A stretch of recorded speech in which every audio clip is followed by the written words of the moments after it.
charge na ang mga alagad ng kalikasan, ang mga operatiba at ang investigador. Kaya i-switch on na ang operasyon laban sa mga nagre-recycle ng baterya. Ilang taon ang kargado ng reklamo ang mga baklasan ng baterya sa Zone 7 sa Tondo, Maynila. Dahil kabuhayan man ang atid nito sa ilan, peligro naman ang dulot nito sa kalikasan at kalusugan ng ilang residente.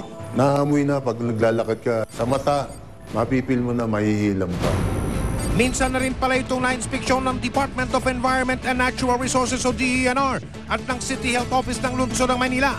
Pero makalipas lang ang ilang linggo, tila nakapag-charge na muli ang mga bateryahan at back to business na. Kaya naman muling nagkasa ng surprise inspection ang himpilan ng Sanidad at DENR. At sa pagkakataong ito, kasama na nila ang Manila City Hall Police Assistant sa Manila Chapa at ang investigador. Pakay ng mga operatiba ang kalye ng Velasquez kung saan daw may pinakamaraming bodegang baklasan.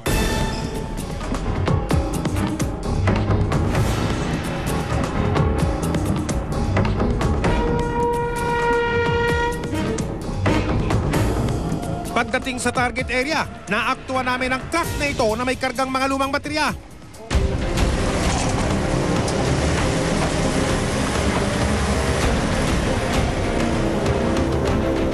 Kaya ang bodega kung saan ito nakaparada ang unang pinuntirya ng mga operatiba.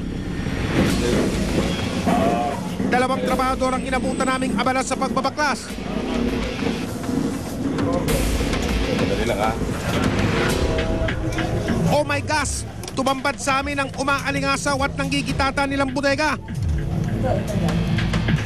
Patong-patong ang mga luma at inirecycle na baterya at ang mga kinalas na bahagi nito na mukhang ready na ring ibenta.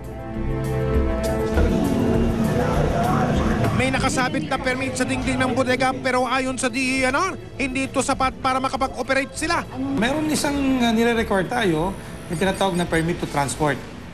At ito ay ini-issue natin sa mga generators, yung mga nagpo-produce ng kagaya nito, yung baterya na hindi pa nakakatay.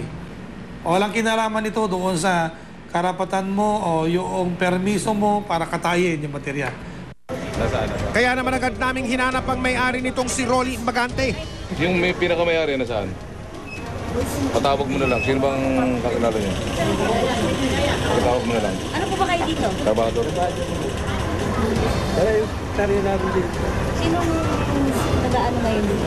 Mamahala. Sino? Sa loob. Nasa loob?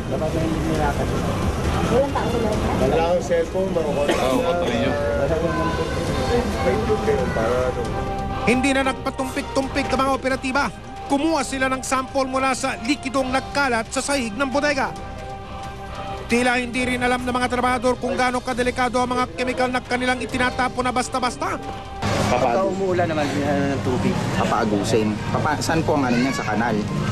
Sa kanilang paraan yun, pero dapat meron silang proper PPE. Opo. Para ma-address yung problema ng hazard sa health, tapos sa environment, kasi lahat yan pupunta sa environment yan. Yun sa komunidad na to, na puro residential area pa naman.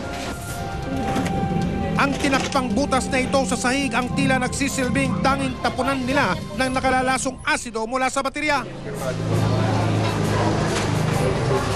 Para ma-test natin kung yung acidity niya. Muling nagpaskilang sanidad ng tinatawag na closure order sa bateryahang ito. O ayan, baka may bago na naman kayong babaklasin, ha? Isinama na rin ang dalawang trabahador sa impila ng pulisya. Samantala, ang katabi naman itong bateryahan, mabilis yatang nakatunog. Eto't sarado at tila walang tao. Sa tapat ng bahay ng isa rin sa target ng mga operatiba, tumambad sa amin ang mga sako ng scrap metal at ilang baterya.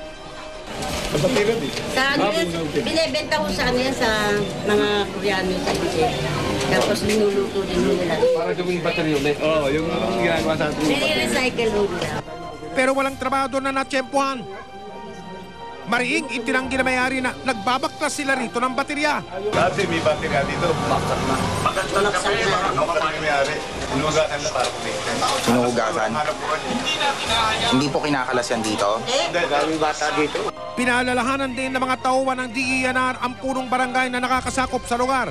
Lalo pat ang kanyang himpilan, ilang hakbang lang ang layo mula sa mga bateryahan. Kasi from the beginning, alam naman natin yung once na nilagyan ka ng closure order, violation yun pag nirebound natin yan. Pero giit ni Kap, hindi magiging madali ang pagmomonitor ng mga bateryahan, lalo pat matagal na raw itong kalakaran sa kanilang lugar. Kasi po ganito yan, from the beginning na kasi, bago ako maging punong barangay dito, yan ay po yung nature of business nila. Ngayon, nagkaroon pa rin kami ng konti nung nakaraang election daan kasi, nagkalaban-laban kami sa politika eh. Hindi ko sila po pwedeng sabihan, baka mamaya sabihin nila, pinipersonal ko sila. Kaya, yun ang kalakaran, yun ang alam nilang sistema, pinabayaan ko lang. Naku sir, hindi po ito usapin ng politika, kundi kaligtasan ng inyong nasasakupan. Yung gamang ganyang sitwasyon, hindi na barangay matter yan eh. Pero kung bibigyan ako ng order ng City Hall para i-monitor at sarado, bakit hindi? Ang may-ari ng pagawaan maaari maasunto kung mapapatunayang positibo sa nakalalasong kemikal ang mga kinuwang water sample sa kanilang lugar.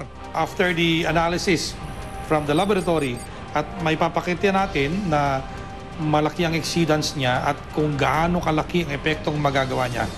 Only then can we directly say or point out to the public that by doing such activity ay po pwede kayong makulong ayon doon sa sinasabi ng Clean Water Act. At kung itutuloy para bang ganitong nakapipinsalang negosyo, hindi magatubili ang mga kinaukulan na patawan sila ng karampatang asunto. Alam ninyo yung batas na yan, Republic Act 6969, mabigat ho yan. Pag napatunayan po ng DENR na umabot sila sa level na hindi tama, 6 to 9 years ho ang kulong yan. Ang maikli na paalala ng DENR, kailangan ng iba yung pag-iingat lalo na sa pagdidispatcha ng kahit anong lumang baterya. Dahil kahit ang pinakamaliit na baterya ang ating ginagamit, magiging malaking perwisyo sa kalusugan ng tao at kapaligiran kung hindi wasto ang pagtatapon nito. Ang katayan, hindi po pwede sa residential. At lalong-lalo, hindi pwede ang katayan sa nakapatong sa lupa lamang. Kasi ang isa sa mga basic requirements ng katayan ay yung paano mo saluhin ang bawat patak na may dudulot ng pagbiyak ng isang baterya. Sa usaping negosyo, hindi uubra ang palaging business as usual. May kakibat niyang responsibilidad, lalo pa kung malalagay sa peligro ang buhay ng ilan. Sa huli, walang kabuhayan ang tuluyang uunlad kung kaligtasan naman ng iba ang magsisilbing puhunan.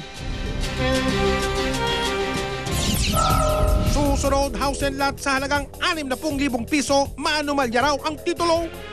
Meron silang ino-offer sa aking bahay sa halagang 120,000. Hihingi ho sila sa akin ng 7,000 para daw po doon sa pag-aayos ng papeles ng CLO.